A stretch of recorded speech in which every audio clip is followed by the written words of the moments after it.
In this video, I'm going to teach you how to connect DXtrade to TradingView so you can analyze and trade seamlessly using TradingView's advanced charting tools.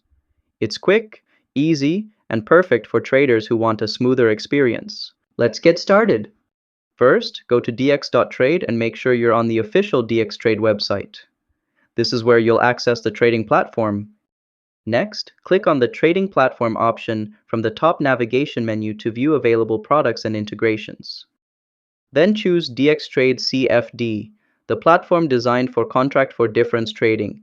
This version is compatible with TradingView integration. After that, click Try DXtrade Now to launch the web-based platform. You might be prompted to log in or create an account if you haven't already. Now go to the Tools section at the top of the DXtrade platform. This is where you'll find all advanced features and integrations. Finally, choose TradingView.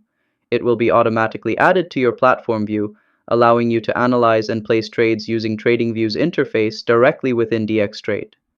And that's how to connect DXtrade to TradingView. If this video helped, give it a like and subscribe to How to Tutor for more quick tutorials. See you next time!